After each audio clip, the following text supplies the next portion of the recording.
What's going on, guys? I am coming to you today with my X-Wing Scum and Villainy ships ranked 11 through 16. Basically, I wanted to rank all of the Scum ships just like I did with the Rebel ships, but you're wondering why 16? Well, because there's currently 16 Scum ships out there. There's a lot more Rebel ships than Scum ships, partly because we've had more Rebel ship releases, also partly because the Rebels have an advantage with ships like the Ghost, which was 2 ships in a single expansion pack. So the Rebels definitely have an advantage. The Scums are also behind on epic ships as well, so that also lends itself to that.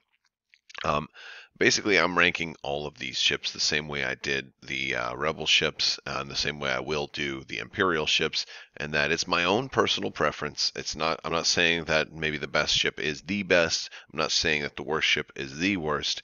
I'm gonna rank them based on how powerful they are, how much they see into the meta.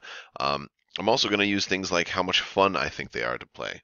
I'm also going to use things like maybe their physical appearance. Like if a ship is really gorgeous, I might give it more points. If a ship is really ugly, I might lower it in my ranking, even though maybe it deserves to be better.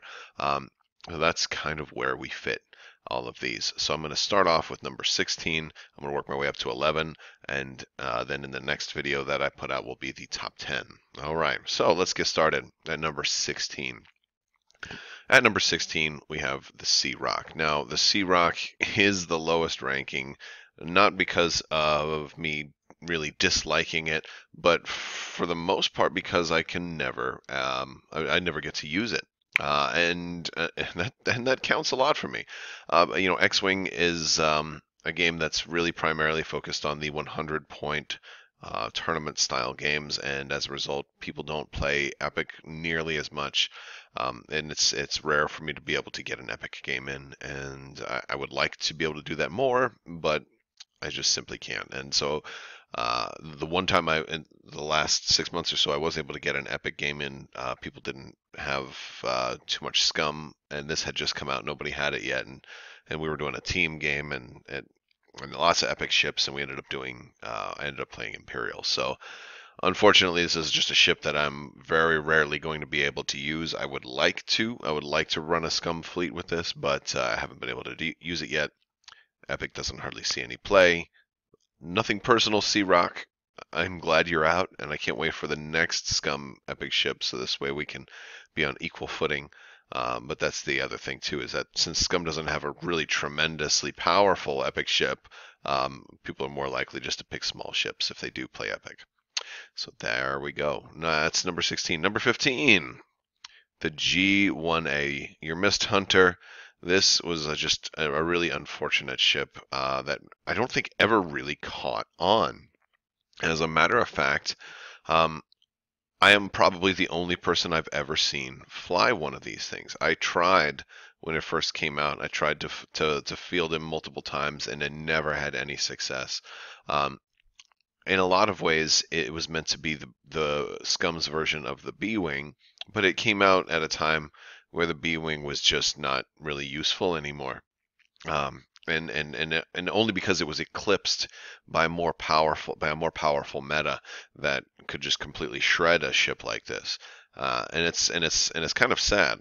And I wish it was better. I wish there was something more to it. It's just lacking in so many areas. The expansion itself is still worth getting because of some of the things it comes with are great. But this ship itself is just, it's not very maneuverable. It doesn't have really anything special going for it, and that's unfortunate. So the G1A comes in kind of at the bottom of the regular standard ships at number 15. Next up at number 14, we have the Star Viper. Now, I want to fly the Star Viper more. I really do.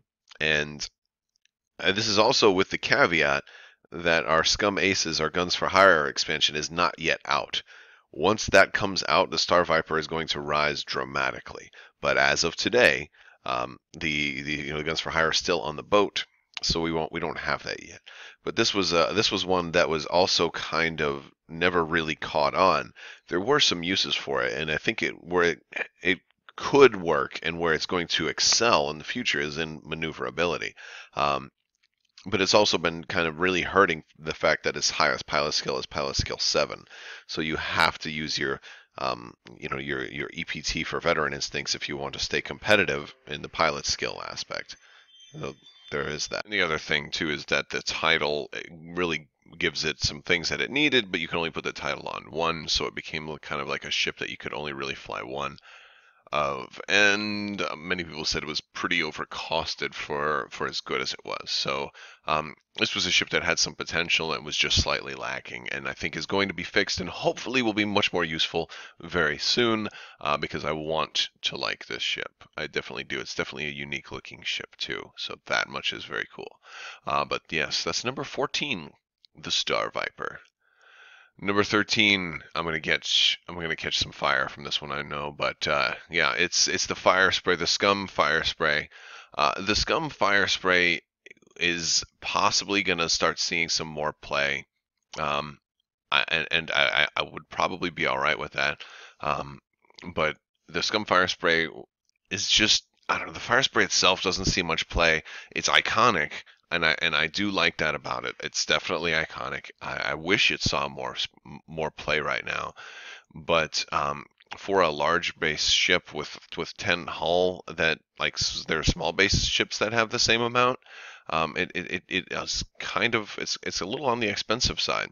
It really is. Now, the good things are that it does have an auxiliary firing arc. It can shoot out the back. The Scum version does also give you the illicit, so it's a little improvement over the previous version. And you have some slightly better pilots. Like I still like to run Cath Scarlet, um, but it's just a hard ship to justify when there are ships that kind of do what it does better.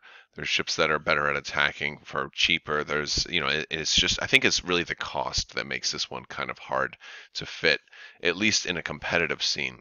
Now, if you're just looking at the fun factor of a game, it's still a good ship to bring. It can still drop a bomb, which is going to become more important, I believe. I also believe Iman Azameen might see some more play. I think the Andrasta title might eventually see some more play. So especially since we're starting to see with gosh, the next Wave 13 expansion, even more bomb upgrades and stuff. So uh, bombing is getting really stronger, and this is kind of an expensive platform for bombing. But I think and that's one of the reasons. It's really just, it boils down to the cost. But it's a good looking ship. It's one of the ships that sold me on the game, so it gets love from me there. I didn't want to put it at the bottom of the list, but I can't put it too high because it's just too expensive. That's the Fire Spray 31, the Slave 1 Andrasta. All right, next up, we're going to jump to the HWK, another ship that was kind of brought into the Scum and Villainy faction through the Most Wanted pack. The HWK is just, it's a solid support ship, and it does see some play. I'm just not a fan of this ship as a whole. I think the scale was wrong. I didn't rank it very high on my Rebel version, and I'm not ranking it very high here either. Even though this one's probably better than the Rebel version. Like if I had to take them both, you have, Pelab, who named for Pablo Hidalgo, is a solid pilot. There are good pilot abilities here. There are, definitely ways to mess with people for the Scum faction, but still, it's just a subpar ship, and it's killed very, very easily too. Only one shield and 4 hull.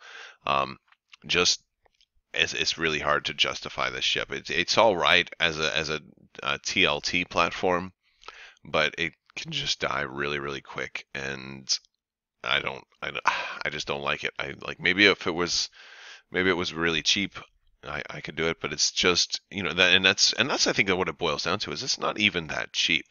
Your cheapest one is 16, but you're generally probably going to run a 20-point ship. And since you have to run upgrades on this guy, you are, at a minimum you probably have to run a twin laser turret. So now you're at a 26-point ship for, that's more than a quarter of your list for a ship that's going to probably die in one hit. I would love it if this ship got free turrets. That would or at least maybe a major turret discount, like maybe a 3 or 4 point discount on turrets. That might make it a little bit higher in my list. But unfortunately, I don't think that's going to happen. But that would be cool. All right, so next up is that was number 12. The next up is the top spot on this list, which is my number 11, the YWing. So the YWing is still in the the bottom section of the list. It's not in the top 10 yet, but it has a place because now, of course, I'm showing you you're looking at the Rebel YWings because the YWings was part of the Most Wanted pack, so I didn't want to show you all of the Most Wanted. Might be confusing, but the Scum YWing is a little different than the Rebel YWing. It still makes for a very good twin laser turret pack, but you also the Scum YWing is a little different. For one, you don't have Astromech, you have the salvaged Astromech. So it kind of changes some of the capabilities, although some of them are still kind of similar because you've got your unhinged Astromech, which works pretty well on the Scum YWing, that makes your threes green. So that's helpful. The YWing, it also, you have different pilots too, but my favorite YWing pilot was on the Rebel side. So I'm less thrilled with the YWing pilots that they have for Scum. So it's like one of those deals where typically if I run a YWing for Scum, it's probably going to be a Syndicate Thug, the cheapest one, and just a TLT platform. And that, while that's effective, it is effective. It's very effective, as a matter of fact. It's cheesy, and so there's a little part of me that doesn't feel good about myself if I do something like that.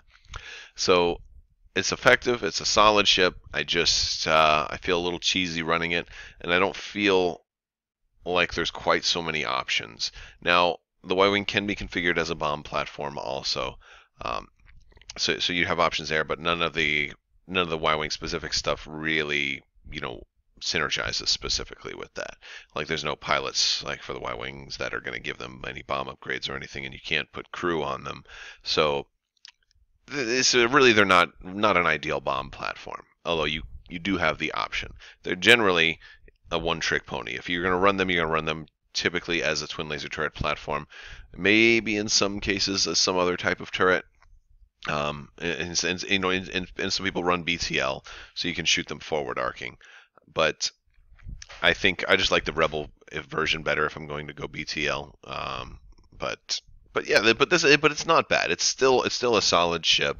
It's still a solid TLT option for Scum. I just put a little lower because I'm not a big fan of running a whole bunch of TLT platforms. If I do, I usually just run a single one. But that's just me, and it's effective to run a lot of TLT platforms. I'm just not a fan of that. I like to have diversity, especially if I'm playing in a tournament or something and I'm going to be flying the whole list all day long. I like ships that can do all kinds of different things, and for me, the Scum YWing feels like a one-trick pony. So that is my 11 through 16 for Scum. Make sure you stay tuned for the top 10, which will be coming up soon. Make sure you are subscribed and click the little bell for alerts so you don't miss it. If you like this video, give it a thumbs up. Tell me what you leave me in the comments what you think I got right, or what do you tremendously disagree with. I know that some people will disagree with some things I have on my list. That's fine. This is just my opinion, and we're all entitled to our own opinion. I try to do my best to justify why they're on there, but you're feel free to disagree. That's the beauty of this game, is there's plenty of different takes on these ships. So thank you guys so much for watching, and have a great day.